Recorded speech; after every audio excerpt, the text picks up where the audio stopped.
Okay, so now we're going to pick up with chapter 16 from the clay marble. When we got Jantu back to the base camp, my mother tended to her as best as she could. By the flickering light of a borrowed kerosene lamp, Mother gently peeled away the wad of leaves I had clamped over the wound and rinsed the blood away. Exposed on Jantu's chest now was a jagged gash near her belly button, where the bullet had ripped into her. The bullet must have still been lodged somewhere inside her, since her back was smooth and unmarked. But when Mother tried to press down gently to see where it was, Jantu moaned so pitiably that she didn't dare probe any further. Instead, she took a clean sarong, ripped it into strips, and bound Jantu's chest with it. Despite the pain of Jantu obviously felt while her wound was being dressed, she fell into a fitful sleep almost immediately afterward. I brought over my sleeping mat and curled up on it, and fell asleep lying next to Jantu. I woke up every time Jantu moaned and would watch helplessly as she tossed her head fretfully from side to side. Sometimes I would stroke her arm, as if by running my hand up and down her smooth, dry skin, I could take away some of her pain. Several times during the night, I took out the clay marble and prayed that it could restore Jantu's strength and make her well again. Just one more time, I begged silently, holding it tight in my fist. Make Jantu well, and I will never ask for anything again. Toward morning, when I tried to calm her down by putting my hand on her cheek, I noticed how hot she was. In alarm, I called my mother and Nia over, but there was little they could do other than put cool, damp rags on her forehead. Jantu's fever abated as dawn broke, but her face still looked flushed. As Nia bent over to change the damp rag on her forehead, Jantu woke up and blinked sleepily. Her eyes wandered over the thatched palmetto roof of the shelter, then rested on me. She brightened, and for a moment a shadow of her old cocksure grin flashed across her face. Dara, you're really here, she murmured. So I didn't dream it all? She tried to get up, and her smile changed abruptly to a grimace of pain. Bewildered, she glanced down at her chest and saw the sarong strips wound tightly around it. Splotches of blood had seeped through the cloth and stained it in a rusty brown. She started to take a deep breath, then stopped when she realized how much even that pained her. Dumbly, she looked at me in appeal. You're hurt, Jantu, I told her. Don't try to get up. What? What happened? Tell me, she demanded in a hoarse whisper. And so, as simply as I could, I told her how Saroon and two other sentries had mistaken us for enemies in the dark and fired at us, accidentally wounding her. But she was going to get well, I told her quickly. As soon as the flag raising was over that morning, we would get her on one of the many vehicles that had made their way to the base camp and get her back to the hospital. She would get proper medical treatment there, I assured her. She would recover quickly, and then we would all go home on our ox carts just as we had planned. As I talked, I watched her anxiously, and it was as if a mask had descended on her face, making it blank and hard. With a stab of dread, I realized that I had seen the same mask settle on Duok's face the day before, when he had refused to reach for the water bottle. It was the look of someone who wasn't going to try anymore. You will get better, Jantu, I said desperately. For answer, Jantu only closed her eyes. There were dark green shadows under them, and her cheekbones seemed to jut out more sharply. I watched her bandaged chest rise and fall, and it seemed that her breathing had become even more shallow and ragged. Saroon came into the shelter, ducking his head under the thatched eaves. How is she? He asked in a cheerful voice that seemed to fill up the whole room. Nia, who was sitting nearby, shushed him and motioned him to go back out, following him as she did so. Through the thin thatched walls, I heard their whispered conversation. Nia wanted to try to find a vehicle to get Jantu to the hospital now, but Saroon insisted that there was nothing he could do, that nobody would be leaving until after the flag raising, which would be over in a few more hours anyway. I've got to go marching it, he said impatiently. You're coming to watch, aren't you? You promised you would. It wasn't a question, but a demand. Nia must have recognized the premonitory tone in Saroon's voice, for after a moment's hesitation, she agreed. How about the others? Saroon was demanding now. Mother and Dara and Grandpa Kem. Weren't they all supposed to come too? I leaned out of the opening of the shelter and said, I'm not going. I'm staying with John too. Jantu's eyes flickered open at the sound of her own name, and she said weakly, No, you go along. It'll be fine. But I could be as stubborn as my brother, and I insisted that I wasn't going anywhere. In any case, Saroon didn't seem to care much one way or the other whether I would watch him parade around the square. I guess it was really just the grown-ups, especially Nia, that he wanted to impress. And so, to humor Saroon, it was agreed that Nia and my mother would go along to the flag raising, leaving Grandpa Ken behind to do some chores and to keep us company. We'll be back as soon as the flag raising ceremony is over, Nia told Jantu gently, brushing away a wisp of hair from her cousin's eyes.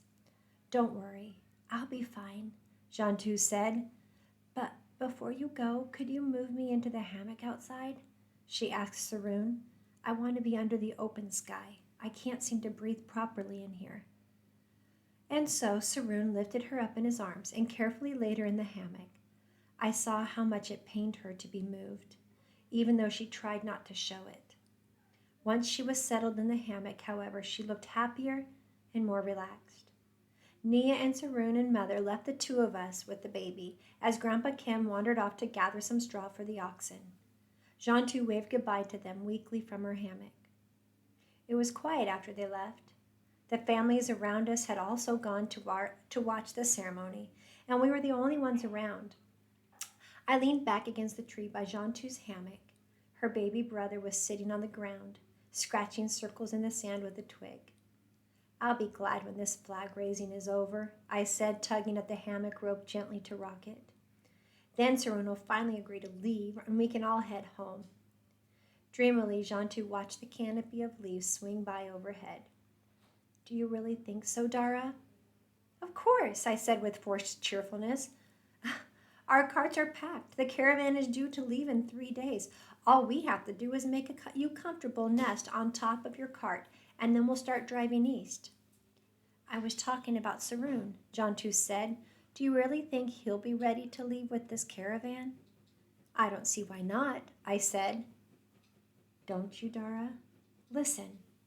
She gestured in the direction of our families had just gone, toward the parade ground. From the loudspeakers around the square came the sound of strident marching songs. As we listened, the music was replaced by the sounds of a voice.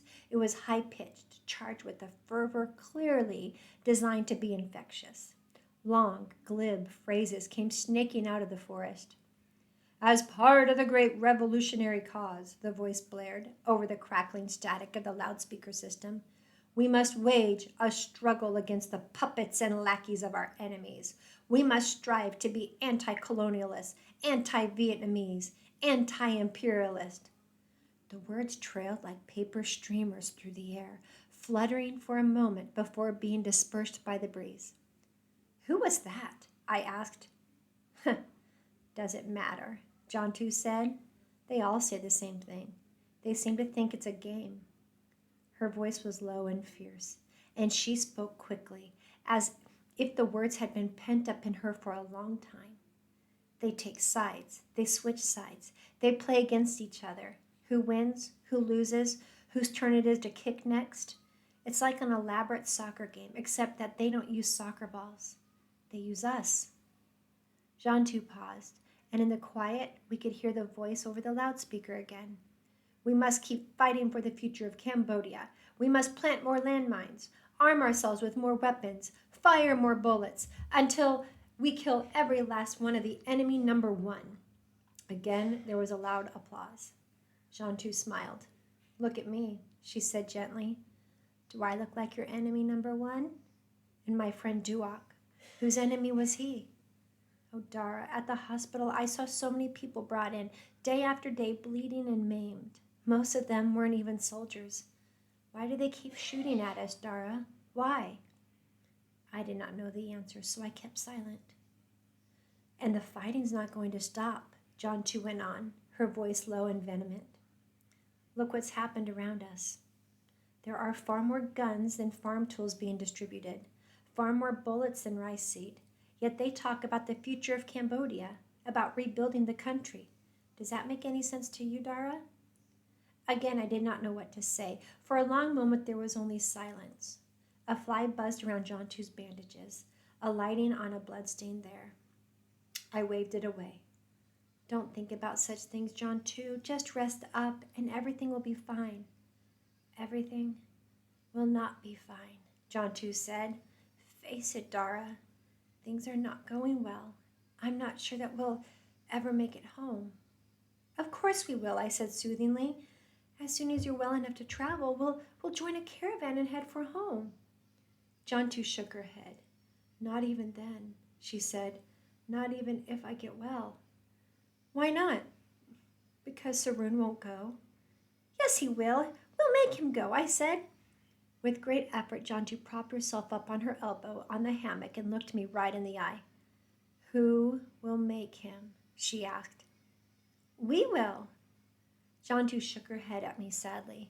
Not we, Dara, she said. You'll have to do it. Alone. Why me? Because, she said softly, I don't think I'll be around to help you. The rock. That sudden punch of pain, like a rock slamming into my stomach. I recognized that pain from the other day of the shelling near the food truck, when John Two had said, Lost, we're lost. And now I felt it again, that rock-hard pain. No, I whispered. In just a couple of hours, we'll take you to the hospital. You'll get better there. Face it, Dara. If you want to go home, you've got to make Saroon leave. I've done all I can. I can't do any more. Her breathing was so shallow that her chest was barely moving. I noticed that fresh blood was seeping through her bandages. No, I said, no. Listen to me, Dara. I can't help you anymore. You've got to do the rest. No, please no. In the sudden silence of my fear, I remembered my father's voice the night he was dragged away to be killed in the forest. I had lain there. I had heard the dread and the fear in his voice, and I had felt the fear lodge in my own heart. Yet he had begged so softly. Was it because he hadn't wanted to wake me up? No, he had murmured, and as I laid there in the dark, all I could do was echo in my heart, no. And then there was only the silence. I felt John Two's hand on my arm, warm and firm. Yes, Dara, she was saying, I know you can do it. She looked at me, her eyes steady and calm. I pushed the fear and the dread and the voices away, and I tried instead to listen to John Two's voice, warm and gentle. Remember when you didn't want to go alone to look for our families, Dara? She said, after baby was wounded. Remember how scared you were then? But you did it, Dara. You went off and found our old campsite, and then you found our families again. You did it, Dara, and you can do it again now. But that wasn't me, I said. It was the magic marble that you gave me. Magic marble? A tired smile flickered across John Two's face. You really believe in that? In that magic marble? It worked, I said. It worked, John Two said gently, because you believed it would, that's all. Then just make me another one, a bigger one with stronger magic. I'll believe in that one too. Desperately, I scooped up a lump of damp clay from a nearby puddle and tried to give it to John Two. She wouldn't take it. But I pressed it into her left hand. Please, I begged her. John Two only looked at the lump of clay on her palm, moist and shapeless. Slowly, she closed her hand around it, but she made no move to mold it. Except for the sound of her shallow breathing, it was quiet. I noticed then that she seemed to be having more trouble breathing. Each breath of air she sucked in seemed to cause her pain. Then, with a great effort, she spoke again. You've got to believe in yourself, Dara, not me, not magic marbles. There's no magic in that marble I gave you or in this lump of clay in my hand. The magic is only in the making of the marble. You've got to do it on your own. Do what? I asked. Make my own marble? John Two smiled faintly. Yes, she said. Make your own magic marble. But John Two, I can't. I don't know how. I don't have magic in my fingers the way you do. Please, John Two, make me one more magic marble. Just one more. No, John Two whispered and closed her eyes. You've got to do it yourself." For a long moment, there was no sound except the rustling of the leaves overhead. Jantu looked as if she was about to drift off to sleep, but with an effort she opened her eyes again. "Give me baby," she told me. "I want to hold him." I reached down and picked up baby brother and gently placed him against her left side where he wouldn't disturb her wound. Tucked against Jantu in the hammock, he gurgled happily. Jantu nuzzled her cheek against his hair and sighed. "Now rock us, Dara," she said quietly. "We're going to sleep." And so I started to push the cloth hammock. Push and swing, to and fro, back and forth. The rhythm of it was soothing. "Sing to us, Dara," Jantu said softly. "Rock us and sing us to sleep." I hesitated. "What shall I sing?" I asked. "Sing about home," Jantu said dreamily. "Home where we can splash in the paddy fields and feel the raindrops on our skin and hear the crickets crying at night." Her voice faded, and she breathed a deep sigh. "Sing me to sleep," she whispered, her voice like dry wind sweeping over the wild pampas grass. Gently I pushed the hammock to and fro, and then softly I sang the lullaby she had taught me that day when we first played with our village by the ancient stone beam, with the rain drumming on the palm fronds above us, the same lullaby her mother had sung to her. "When the rain is falling, when the rice is growing, when the day is done, then my little one, my lovely one, will come home to sleep and dream."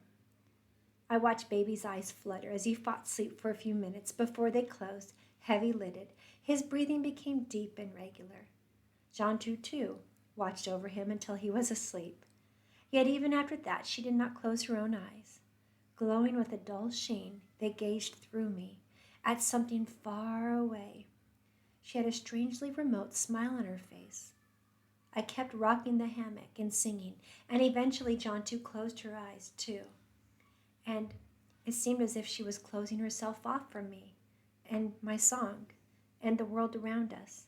And it was then that the fear and the dread welled up in me again. I wanted to shake her, to wake her up so she would come back to me.